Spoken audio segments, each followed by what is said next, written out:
Hey gaming fans, so I'm back with another Magic the Gathering Pauper deck. In case you're unfamiliar, Pauper is a format where you're allowed to play cards from any Magic set that was released, and the card has to have been common at least once in its printing. The first deck I did was the Goblin deck, if you saw that video. So this is a mono blue deck, all blue, and it's all about countering your opponent's spells. So it's classic counterspell. So for the lands, we have 19 islands. Nothing special there. Just like the Goblin deck I built, it's all pretty much just the same island. So let's get to the actual deck. So we're going to play 4 counterspells. I mean, this is a counterspell deck, so you're not going to play a counterspell deck without a counterspell, especially if it's legal in whatever format you're playing in. So we got 4 of those. Pretty basic 2 mana counter target spell.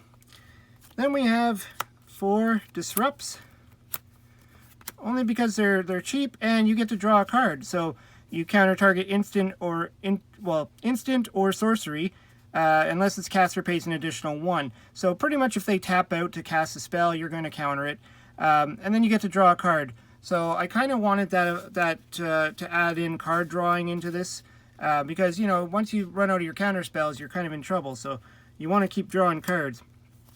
Drawing cards is always a good thing. Then we got 4 mana leaks.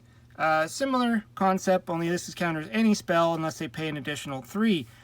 So really good in the early game if your opponent's constantly tapping out. Or even in the late game if they're trying to cast something really big. You could at least, counter it. Then we got 2 excludes. Counter target creature spell, draw a card. Again, more card drawing, because I just want to always keep my hand full.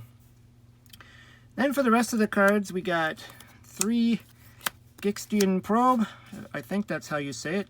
Gixian. So this is, I forgot what they call that now, but it's the mana where you can either pay 2 life or pay blue mana. So basically it's a draw card without paying any mana. And you get to look at your opponent's hand, which is great, because if you're holding on to some counter spells and some creatures in your hand, and if you don't know if you should hold on to that counter spell or just play the creature, at least you'll know what's in their hand. Well, obviously you won't know what their next draw is, but it does give you some information, and if there is something in their hand that you want to hold your counter spell on, that'll actually help. But really, it's also just going to thin the deck out by 4 cards. Then for the creatures, we have 4 Waterfront Bouncers. So this guy's kind of fun. He pretty much turns any of your blue spells into a bounce creature off the field.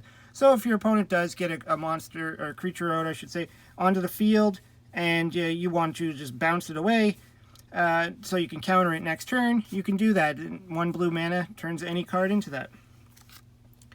Then we also have 3 Spiketail Hatchling. So it's a 1/1 flyer, just something like 2 mana, get it out on the field, and at any time you can sacrifice it to counter target spell unless its controller pays 1. So another good way to deal with your opponent's cards if they tap out and they try and cast something.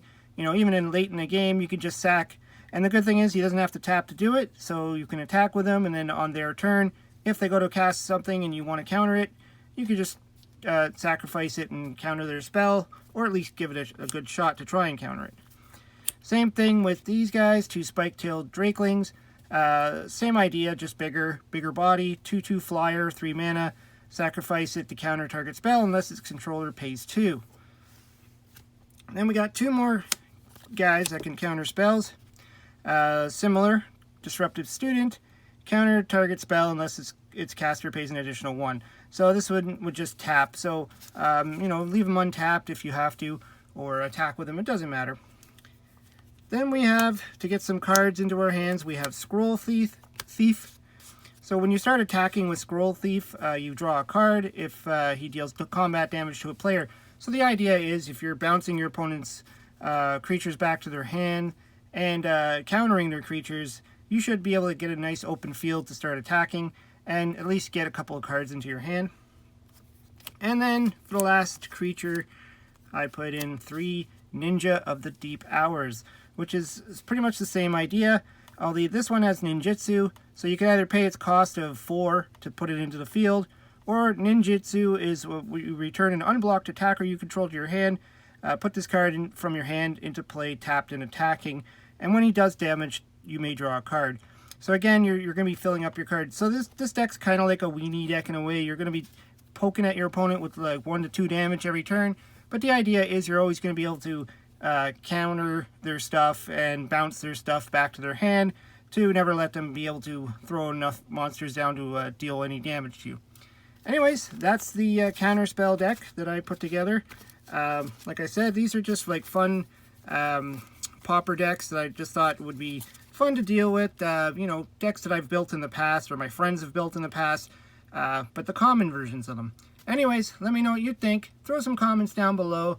Hope you subscribe. Talk to you later.